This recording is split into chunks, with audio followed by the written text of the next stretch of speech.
It's the final mock exam.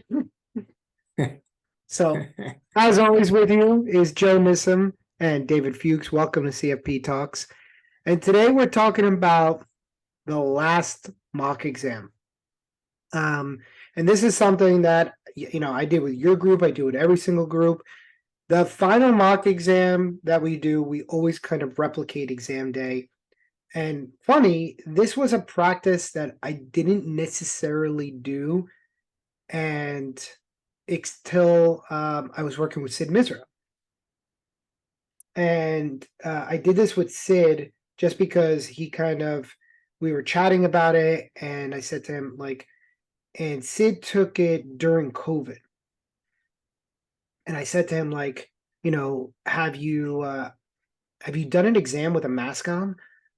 And he's like, no. I was like, do the exam with the mask on. And then I was kind of like, you know what? Do the whole thing just like you would exam day. Like, do it because I know it's going to kind of alleviate some of the exam jitters if you go in there. And at that point, I was tutoring actually quite a bit of CFA students, and they were taking it during COVID. And CFA at this point was still doing the once a year or twice a year. It was in person. It was not a computer exam. It was a paper exam. And that's the way I took part of my CFA, was still on paper. And we had to do it 6 hours in a mask, so sitting in a room. And actually I had to travel to Nebraska to take it. But the final mock I did it with the mask on just to see what it would be like. And thank God I did it, because when I did it the first time, it was just so uncomfortable. I was so happy that I did it, because I was fidgeting and figuring out this, and I don't want to be doing that on exam day. So yeah, let's just kind of talk through the last mock exam, when you should do it, how you should do it, what you should be considering, and why even do this in the first place. So I'm going to just chat here for a second, David, and then I'll let you chime in here, because I know you have your own twist on this. But I'm a big believer that you play like you practice. I don't believe that some magic switch gets turned on game day. I know a lot of people believe when the exam is here, that's when all of a sudden everything's going to be better. Now, again, your focus and adrenaline will naturally lead to you kind of being a little bit more focused on exam day. And also a little nervous too. But the mistake that everybody makes is they think it's going to carry them 5 or 6 points. And the only thing that it does is really unveil if you're prepped or not. Because if an exam pokes at a concept in a way that you haven't thought about, and you're not ready for that, there's no amount of adrenaline or focus that's going to help you remember a fundamental concept, because you didn't do your flashcards.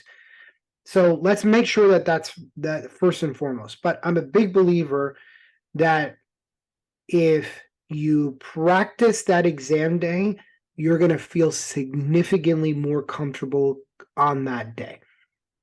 So here's what we do on the last mock exam. Typically, you want to do this 7 to 10 days out. You don't want to be doing this 2 or 3 days before. You want to give yourself a week and a half prior.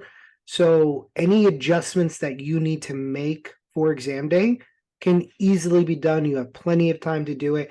And if you need an extra rehearsal day, you can absolutely do that, or you can mimic it on a halfway. But what I suggest, and I like doing, is mimicking the exam day exactly the way it is. So do not do that mock exam in your house. Find a library, go to your office, go to a WeWork space, find a quiet space that you can go, and you can obviously pay for this. You can going into a WeWork space or a co-working space, and you can rent something that probably costs $25 or $50, so not a big investment. But you also have a free public library in every city across America, so it's really unnecessary to pay if you don't want to. You can obviously also go to your office, and we do this on a Saturday morning, always a Saturday morning. Yeah. And you mimic the exam exactly the way it is. So you get up at the time that you think you're going to get up on exam day.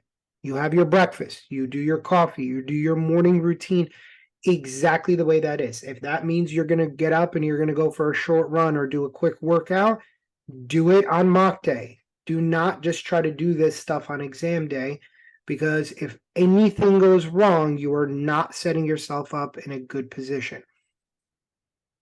That way you also understand your timing. Like if you end up eating breakfast really close and then you have to go to the bathroom, you don't want to be spending 5 or 10 minutes in the bathroom on exam day.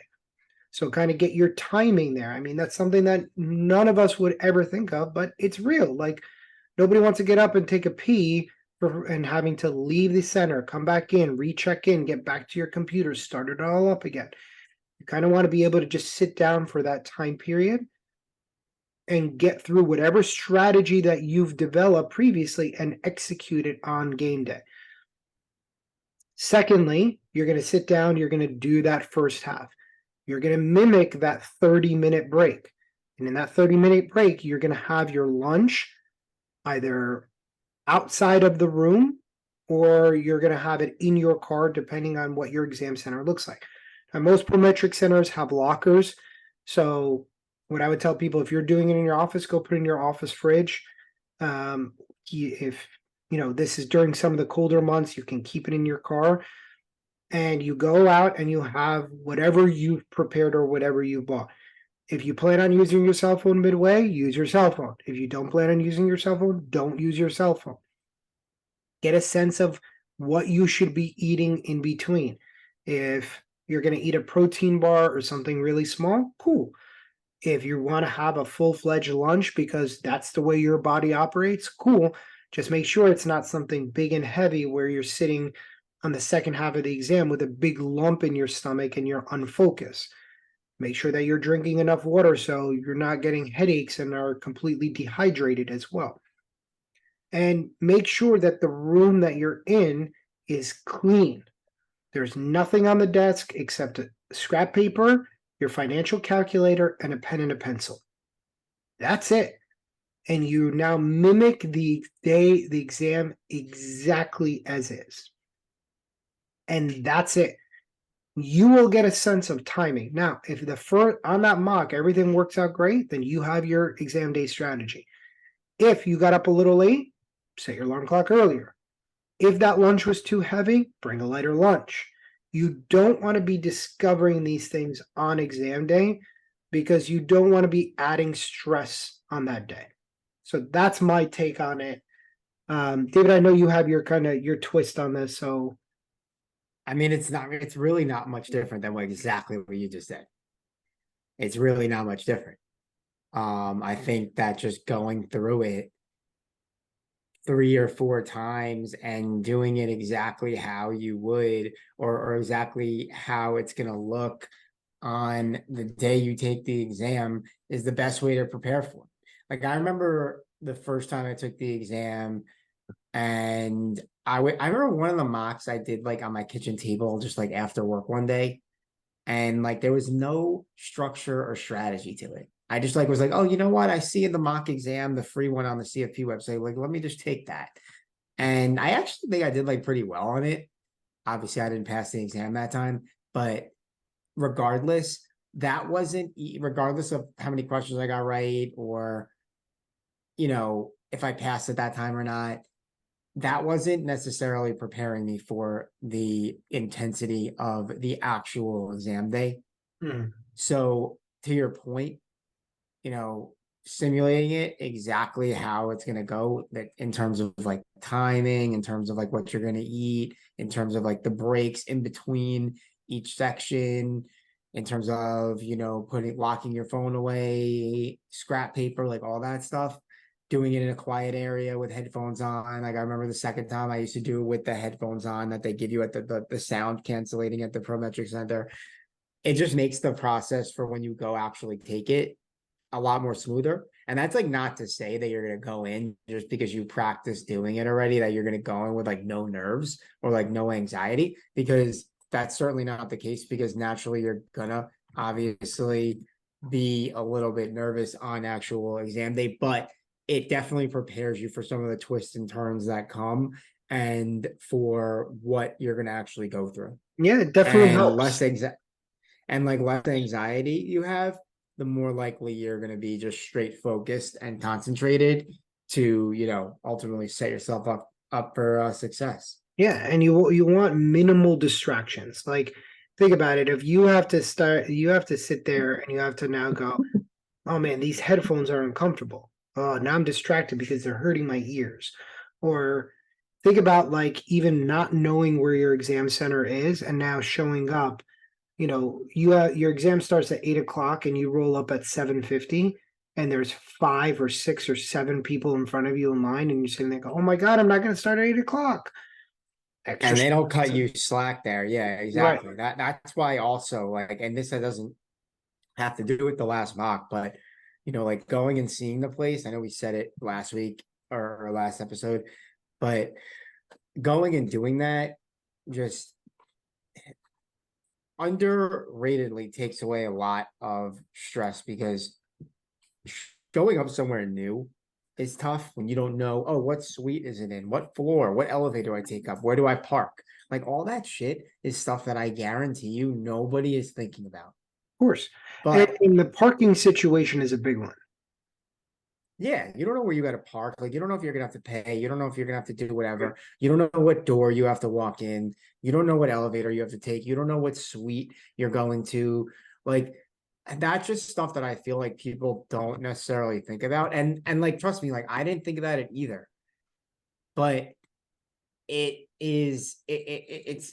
can be a huge difference maker. I Yeah. know it sounds so ridiculous. It's like, oh, I need to know what elevator I'm taking. Like, yeah, kind of. Just because, like, would you rather know than like go there and be futzing around when you show up, taking the biggest exam and the hardest exam you're ever gonna take? Yeah. I mean, you're on edge that day, so you want very little else to be like playing a role. Like I remember when I took level 3 for the first time. It was the first time that I had done CFAs, a computer-based tests. So now I'm showing up to a Prometric center. When I took it, the first level, I remember like I was so like it was at uh Hammerstein Ballroom in New York City. And I was coming in from Jersey and I was like and I looked at the train schedule and I picked the train that I was going to take too and I kind of looked at it ahead of time and I was like, "You know what? Screw this. I'm spending the money on the Uber because it was so early in the morning. There was going to be no traffic. It was not a big deal for me to go and take an Uber. And I spent the money, and the doors opened at 8 a.m. and I got there at 7. And I had breakfast across the street, like bought a bottle of water so I could keep it in my jacket and kind of had the day planned where like it sounds silly, but when I had to sit, like it was a seated exam, so they wouldn't let you out of the room early, even if you finished early. So I finished very, very early. But then I raised my hand. I'm like, can I go to the bathroom 15 minutes before the end? Because in the middle of the exam, like the break, it was a mad dash for the bathroom. Everybody would go to the bathroom at that point. So I literally like I went to the bathroom at that 15-minute mark right before, so then I wouldn't have to use the bathroom at the break. Jetted right to grab something to eat, and I knew exactly where I was going to go to grab something to eat, and then got back early, and then used the bathroom again before the second half, just because it. And I took a walk in between just to kind of like keep the nerves down, but that was huge for me. And because like I had like there was no stress on that day because I got there early. I got a chance to have breakfast. I had my water, like just little things that take, like you're already on edge that day. When I went for level 3 the first time, I was in an office park, those like suburban office parks, and I was like going through this maze trying to find the Prometric because there was 6 offices tied to the address. So now I'm like walking through and I'm trying to figure it out. And then finally I see where it is. And now there's 6 people ahead of me. And I'm like, shit, like I'm late. Like, and now I'm starting to kind of get that like belly thing that's coming down from my lower belly, and I'm starting to get nervous. I'm like, I didn't need this today. Like, I wish I had, it was 5 minutes from my house. I just should have just driven by because I didn't know where I was going per se. And then I turned into the wrong parking lot. And then I found the right parking lot. And then I parked on the other side of it. And then I'm walking through. Again, these sound like such silly, insignificant things. But when you're on edge, it's enough to push you over. 100%. So just things to consider there. Always do that mock exam exactly the way that you're going to do the exam. Get yourself ready and set yourself up for success. There is no reason to get all the way to exam day and then start doing self-sabotaging things. If you're going to go all the way there, you might as well prepare in a way that sets you up for success. As always, we are here for questions, comments, and concerns, and have a good day.